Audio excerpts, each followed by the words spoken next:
Hey everyone, happy Monday. Okay, so after our very disturbing topic on Friday, I figured maybe we'll start out with something that's kind of light and funny.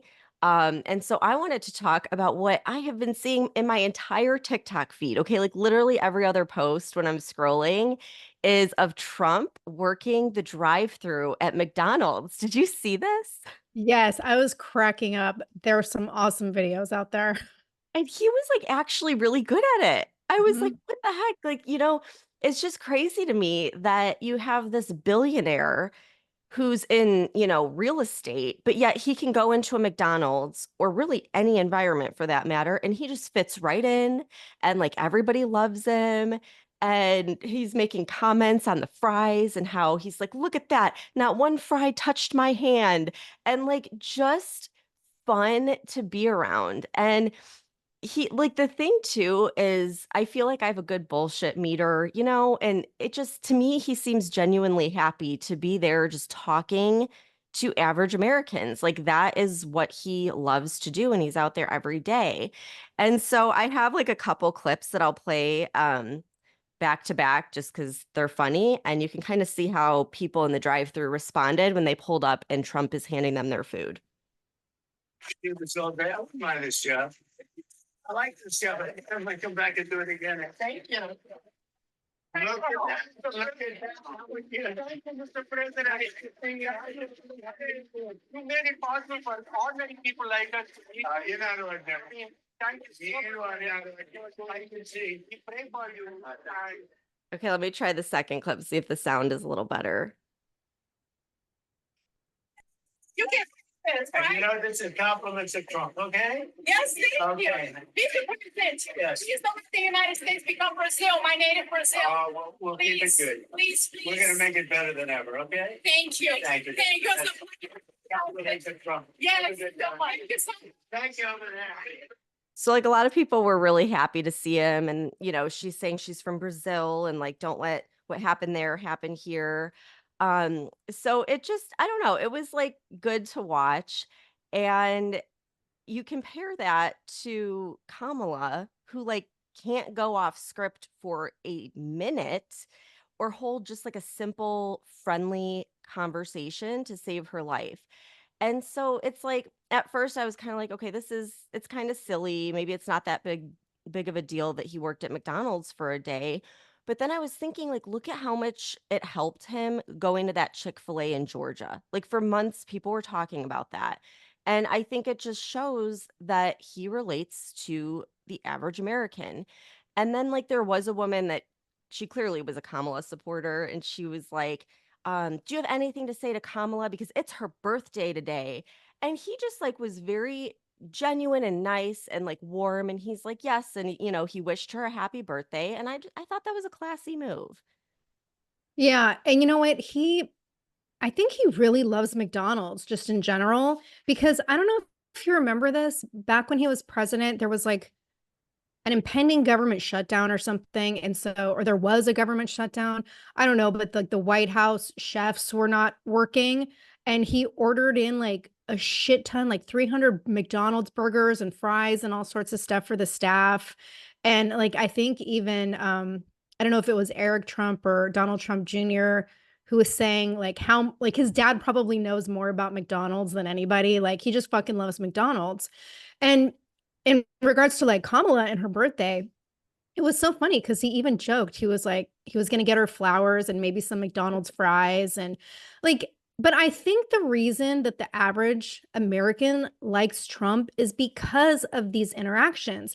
Like, he interacts with people on a human level. He's not acting like an elite who's better than everyone else. And like, you can see that his interactions are genuine. It's like you said, you can read it. Like, you can't fake that.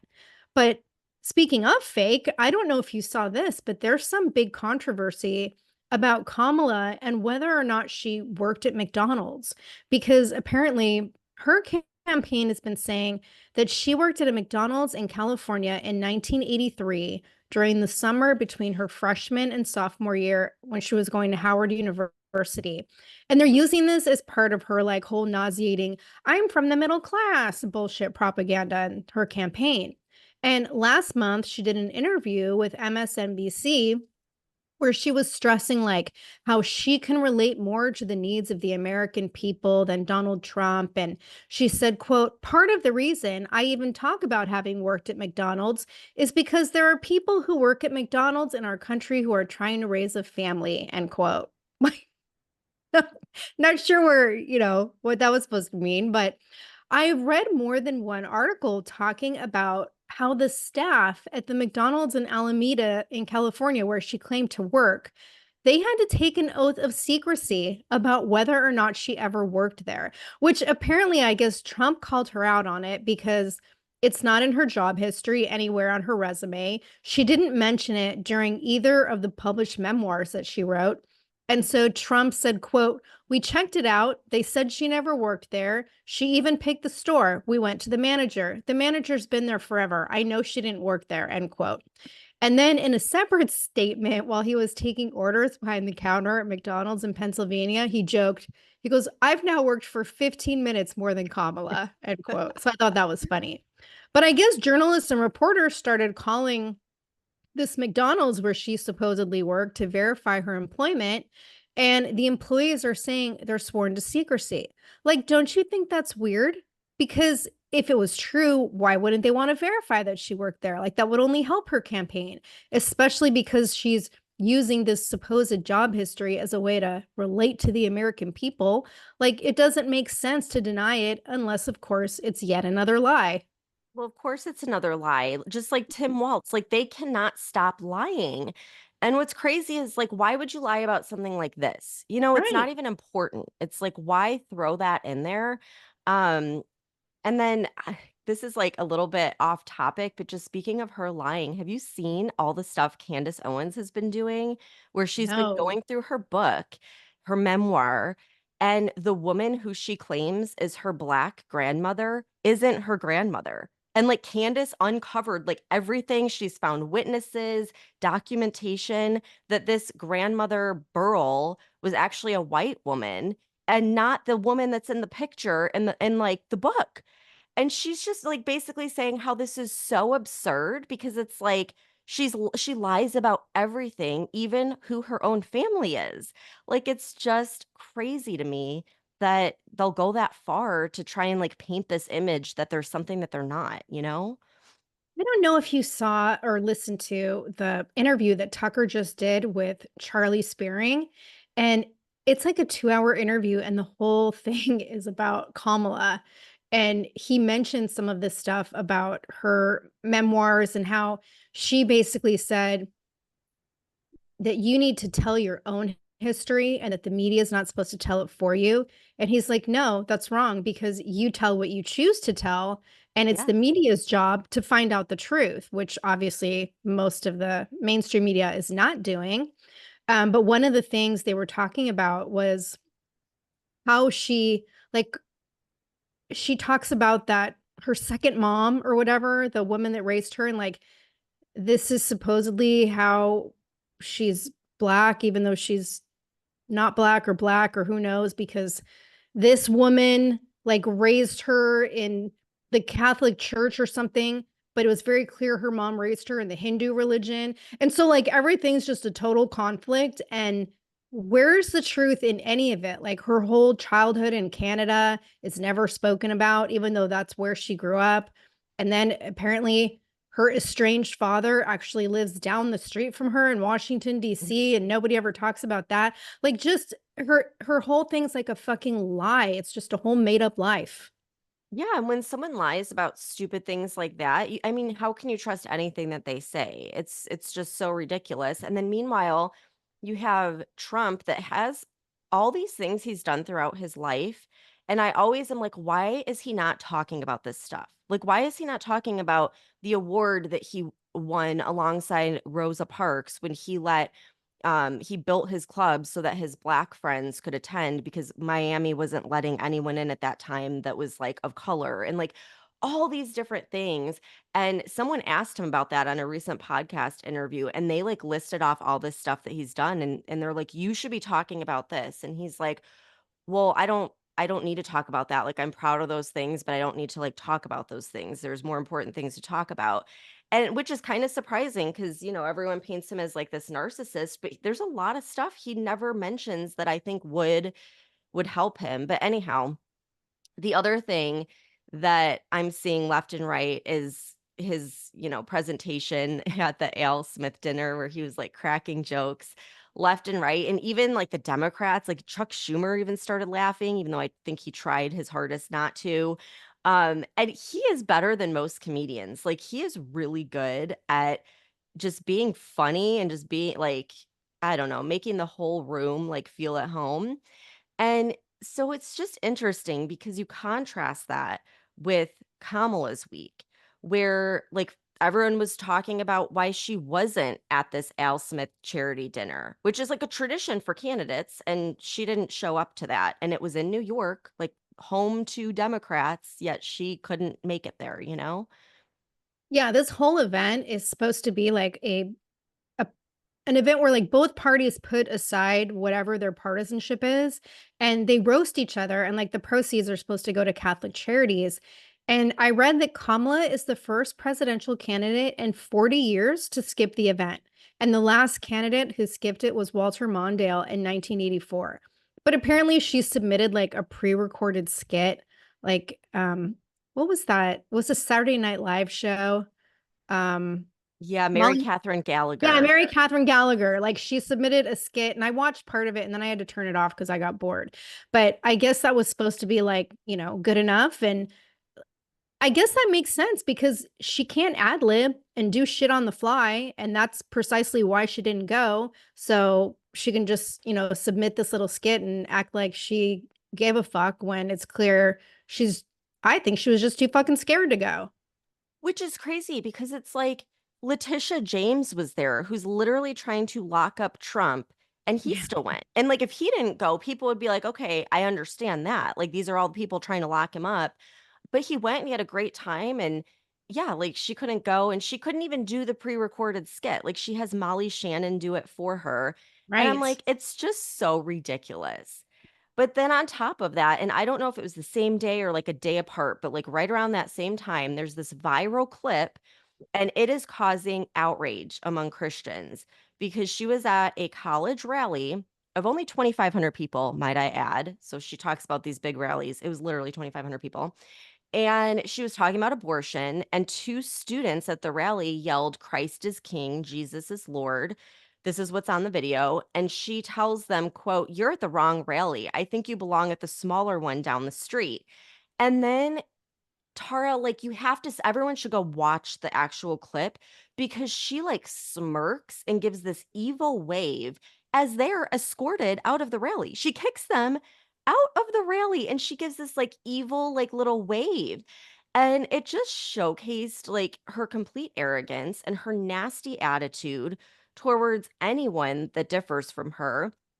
And the way that I'm looking at this is like it's basically political suicide to mock and kick out Christians from your rally and to do it after ditching a Catholic charity event. Like, why would you do that?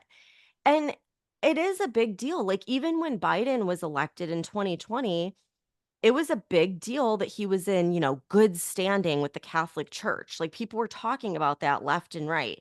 And then you have like Trump, where they were constantly criticizing him because he said he was non denominational. And it's like every president or presidential candidate for that matter in history has showed their respect for faith and religion. And whether they believed it or not, they've been very respectful of it. It's, a fundamental right of this country. Our Constitution protects it, unless, of course, you're at a Kamala rally and then you get thrown out for, shouting something religious. And as of 2021, it was estimated that 63% of Americans are Christians. So kicking them out of her rally and doing it with such distaste was about the dumbest thing she could have done. And I think she made it crystal clear that, like, not only does she not relate to people of faith, but they aren't welcome in her party. Like, that's the message she sent. And I mean, let's just remember this is the woman who said that we shouldn't be allowed to say Merry Christmas. So I mean, I guess I'm not that surprised. But it's like that, and then combined with the disastrous interview on Fox News, like it was a bad week for her, you know? Yeah. And I mean, I'm not surprised, but you think someone on her campaign would like rein her in a little bit. So while she's kicking people out of her events, you have Elon Musk that announced at an event that he's offering voters in swing states $1 million for signing his petition to protect the First and Second Amendment of the Constitution. So I'm going to play a clip from one of these town halls that he's been going on his own and doing to help Trump. One of the challenges we're having is like, well, how do we get people to know about this petition? Because the legacy media won't report on it. Not everyone's on X. So I figure, how do we get people to know about it? Well, this news I think is going to really fly. We're going to be awarding $1 million to randomly to people who have signed the petition every day from now until the election. Wow. So $1 Mhm. million every day between now and the election to one person that signs this petition and is registered to vote. So I went on the website and this is what it says, quote, "The First and Second Amendments guarantee freedom of speech and the right to bear arms. By signing below, I am pledging my support for the First and Second Amendments." And then it says, "In appreciation for your support, you will receive $47 for each registered voter you refer that signs this petition." And now I think they've increased that to $100 for each person that's referred. And then it says, "Our goal is to get 1 million registered voters in swing states to sign in support of the Constitution, especially freedom of speech and the right to bear arms. October 22nd through November 5th, each day, one petition signer from either Pennsylvania, Georgia, Nevada, Arizona, Michigan, Wisconsin, or North Carolina will earn $1 million." Now, that's a great incentive. Like, I wish Florida was still a swing state so I can get in on this action. Yeah, but of course, like the left is losing their minds about this, right? And you've got election law experts that are saying it's illegal and it's bribery. And according to federal law, it's a crime for anyone to pay or offer to pay or accept payment for registration to vote or for voting. And I guess it's a crime that's punishable by up to 5 years in prison. So they're really like harping on this whole thing. And my favorite comment came from Pennsylvania Governor Josh Shapiro, like the hypocrisy of this. He called it dark money and said that it was deeply disturbing and law enforcement should look into it. And he said, quote, "When you start flowing this kind of money into politics, I think it raises serious questions that folks may want to look at," end quote. Like, yeah, Josh, you've pretty much just summed up the billions and billions of dollars that have been flowing into Kamala's campaign by shady leftist donors in that one sentence, right? But what is Elon like, is what he's doing illegal? I mean, the guy is a fucking genius, right? So I would imagine he did the research about the law before going ahead with this, but I don't know. He gave away the first $1 million check on Saturday, the second one yesterday in Pittsburgh, and he was joking around and he's like, "I hope I live tonight. Based on some of the things I'm getting, I might not. It's all fun and games until someone loses an eye or an ear. Hopefully, I don't get shot." And then he joked like he would have to upgrade his security and maybe he should use an inflatable body double. And he talked about how he's been dubbed public enemy number 2 by the left. And he said, quote, "Enemy number 2 of what? Like democracy? All I'm trying to do is I'm upholding the Constitution to ensure we have a free and fair election," end quote. Yeah, I know. And like, isn't it the Democrats that are always saying that the Republicans are trying to suppress people's vote?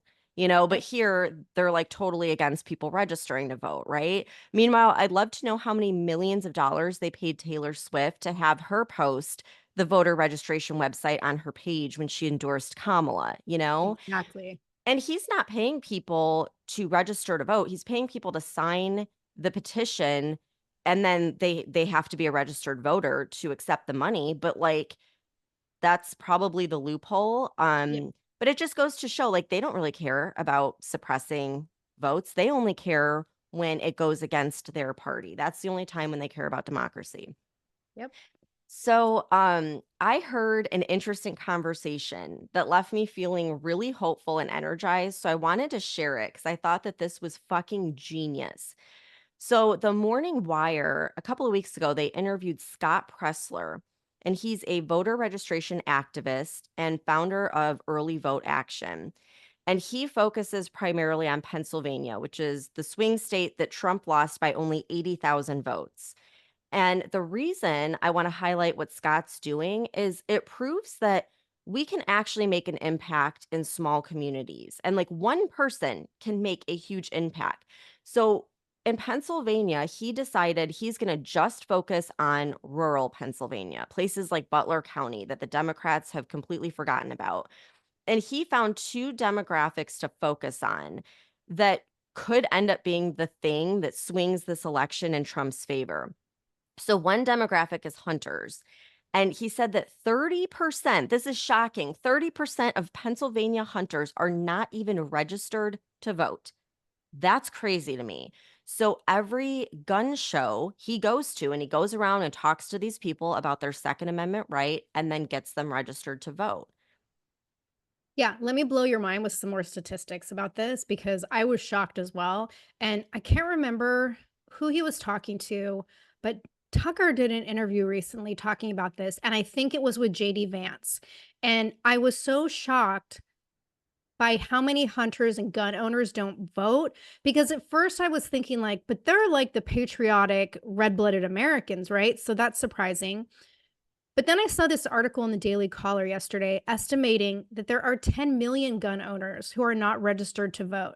And again, that blew my mind because with this election, like gun ownership rights is one of the biggest things that the left wants to take away from Americans. And, you can have Kamala get up there and claim to be a gun owner and try to make herself relatable by talking like she's from the hood and would shoot someone breaking into her house during the Oprah interview. But she's also made it very clear that she's in support of basically creating a police state.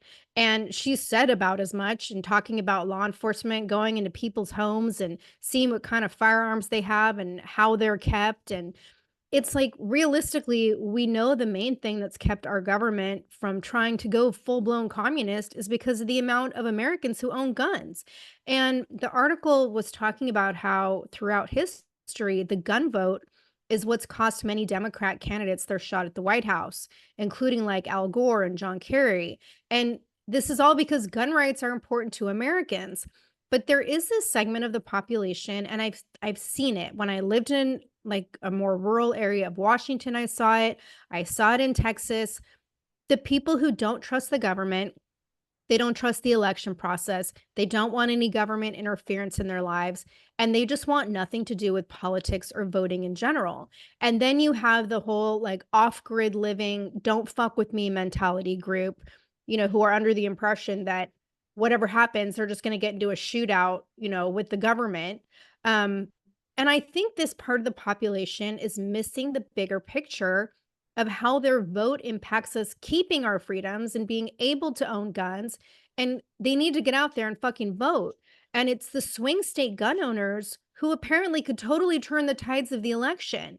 Because according to an organization called Vote for America, out of the 10 million gun owners who aren't registered to vote, over 515,000 of them are in Pennsylvania.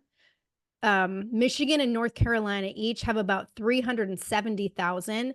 Arizona has 133,000. And then there's more than 500,000 in Georgia, Wisconsin, Missouri, and Virginia.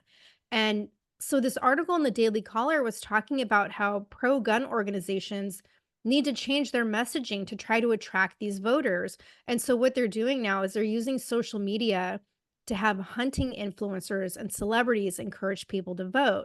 And one of the organizations that's doing this is called Hunter Nation. And according to their spokesperson, Keith Mark, he was saying instead of selling a product, they're focused now on selling freedom and the lifestyle that freedom brings. And it's basically promoting the idea that you're only going to maintain your independence and not be hassled by the government if you get out there and vote to keep your gun rights. So they're like, this organization's been teaming up with the NRA, celebrities like Ted Nugent, Donald Trump Jr., the Duck Dynasty organization. And then I thought this was cool. Vote for America is teaming up with pro gun celebrities. And the article mentioned Brooke Ents, whom I used to love from CrossFit, Sean Ryan, Andy Frisella, Dan Holloway, and Jason Aldean. And they're like trying to encourage gun owners to vote. And then, like you mentioned, Scott Pressler and his organization, Early Vote Action, they're out there promoting it. And I didn't know this, but I guess there's actually been a Gun Owners for Trump coalition that's led by over 50 Olympic athletes, firearm industry leaders, and public advocates. And this was launched back in May. So that's great. But this is a huge demographic, and we're less than 2 weeks away from the election. So my question is this push to get gun owners to vote, like, at this point, is it gonna make a difference? Are they gonna reach enough people to actually get out there and do it? Yeah, well, this Scott Pressler's been doing it for years, which is really what the Republicans should have been doing all along. But yeah, I lived in Southern Illinois that was all conservative. And a lot of people, I mean, I heard that over and over and over again. I'm not going to vote because Cook County decides the election. And so they Mhm. just give up. And it makes me wonder, like, this whole thing about blue states and red states, I think that keeps people from voting because they figure I Yeah. can't make a difference when the reality is like it's shifted a lot. Like look at Reagan flipped a lot of blue states to reds. So they should vote. I used to feel that way, like, Mhm. especially I lived in California and Washington, 2 of the bluest states in the nation, and I always felt like, "Okay, my one vote's not gonna make a difference," but I fucking voted anyway, because if everyone has that mentality of, "My vote's not gonna make a difference," no one votes, then we're not gonna make a fucking difference. Yeah. So, regardless, you still have to go and vote. Yeah, exactly. And okay, so this, I know I mentioned it before, but I think it's like the coolest thing ever because the other demographic that he is going out and talking to is the Amish community. And it like makes up 90,000 people in the state. And he goes to every single farmer's market on the weekends where the Amish go and they sell their goods. And like the Amish have historically stayed out of elections. So no one's really like bothered them with it, but they are now registering in record numbers. And there's a whole side of TikTok called Amish for Trump. And like it's wild. Like they decorate their buggies with Trump flags and they're promoting him on social media, which I didn't even realize that like they were on social media. But anyhow, I want to play a clip of this interview with Morning Wire where Scott talks about this winning strategy. Registering the Amish in record numbers. And the thing that really psychs me out of my mind is we're seeing tangible results that the mail-in ballot request applications, we are out registering Democrats and mail-in ballot requests in Mifflin County and Juniata County, which are two Amish-centric counties in Pennsylvania. And it just shows me the data is showing that our courting of the Amish community is translating into registered voters, is translating into mail-in ballots, and perhaps with a community of 90,000 and a state that was decided by 80,000 votes in 2020, it could very well be the Amish that save Western civilization and elect President Donald J. Trump back to the White House. Wow. That's crazy. We're counting on you, Amish. We are counting on you. Yes. And so he also talks to young first time voters and explains that a vote for Harris is a vote for men and women under the age of 35 to fight in endless wars.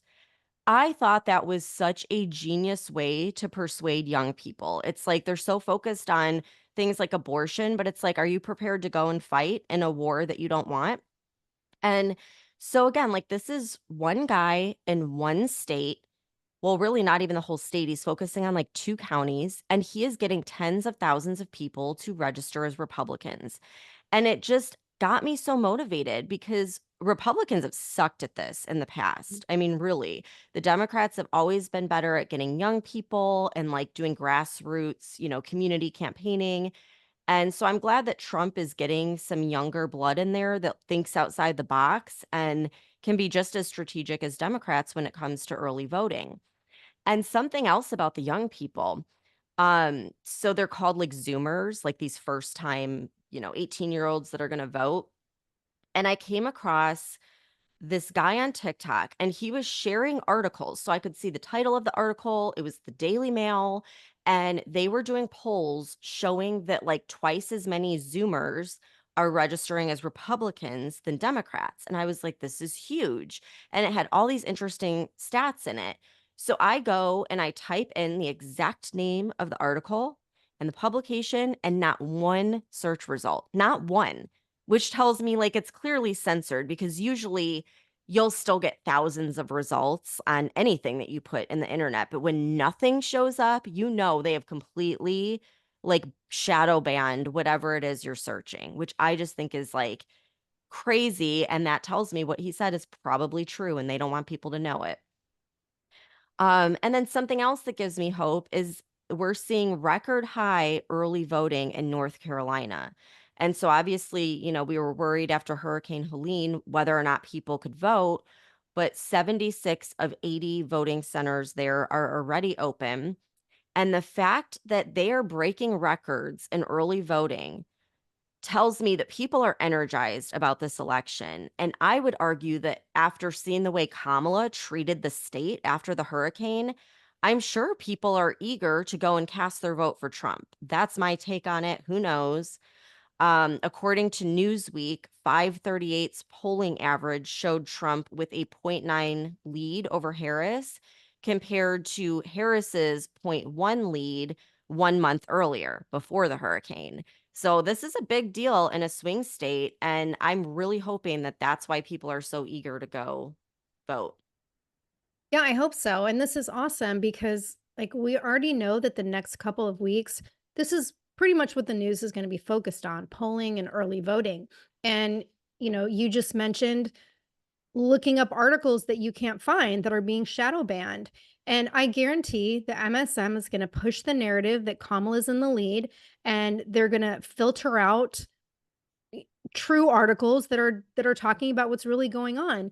And so I want to bring up an article that I saw in Straight Arrow News that was talking about how there's really a big majority of Americans that are worried about social media censoring election content. And this is according to a recent poll in Center Square Voters Voice, where a survey found that 61% of voters think Facebook and Google are going to censor content and hide vital information the closer we get to election day. And as expected, the group with the highest concern is Republicans, with 78% of voters expressing concern compared to 43% of Democrats. But the interesting number to me was the 61% of independent voters who said they're worried about censorship as well. And then there was also a recent YouGov survey about the public's expectations of ballot tampering. And in this survey, 55% of Republican voters think it's very or somewhat likely that election workers will tamper with ballots, compared to 34% of independent voters and 28% of Democrats. And I don't know about you, Stephanie, but I'm already seeing multiple stories in both news articles and social media where people are talking about how they're going to early vote and they're being told that they already fucking voted when they didn't vote. And there was also recently a vehicle full of unsecured mail-in ballots that was found unattended in Minnesota. We have these constant back and forth claims about election integrity with voting machines. And I think we've talked about this for the last 2 years. Like the tampering that we saw with the 2020 election is going to pale in comparison to what we're going to see with this election. Yeah, and we have proof of the censorship with the Twitter files and how Mark Zuckerberg admitted as well that they were censoring stuff that, had to do with the elections. So it's just absolutely crazy that anyone would not think that there's like censorship or, funny business going on with the election, but I mean, that just shows how many people are like not awake to this. But yeah, I'm bracing myself because it's they're going to be pulling out all the stops to try and make sure Trump doesn't get in. Yep. And then remember during the debate when Kamala said that the Border Patrol backed her? Right. Right. Well, obviously they don't, but now they've officially like publicly come out and endorsed Trump. And according to the New York Post, there's been massive turnover during the Biden Harris administration with over 4,000 Border Patrol agents leaving. And they've even tried offering incentives of $30,000 to onboard new agents and get retired agents back on board. So they are like desperate. And so the New York Post talked to Border Patrol agents that said, quote, "I'm not doing this shit again. 4 years of hell," said one agent who is nowhere near retirement age. And then another agent told them, quote, "Lots of guys who can retire will go. If Trump wins, they'll stay." So just another blow to Kamala's campaign and yet another lie that she's told, one of many. Yeah, I saw that article and like I can't even imagine being a border patrol employee in this administration, like much less the idea of another 4 years that would be like even worse if Kamala gets elected. Like I mean, I left my law enforcement career for similar circumstances, with the what do you call that? Defund the police movement. And I no, there's no fucking way I would work border patrol. Yeah, I know. I don't blame these guys. And I think after the last 3.5, almost 4 years, people realize like what's at stake. Like this is probably the most important election of our lifetime. And so I do think there's going to be people who never voted before because they figured their vote doesn't matter. But after seeing what one, administration could do to completely fuck the country, hopefully they've changed their mind and will go out and vote. So we'll keep everyone posted. We're not going to do like every episode is voting, but just wanted to update people because there is some good news, happening out there. And Trump's had a great few weeks. Kamala is crashing and burning. And we'll see. I mean, we still have time, so a lot can happen, but we'll keep everyone posted. So thanks for tuning in. Have a great week, and we'll see you back here on Wednesday.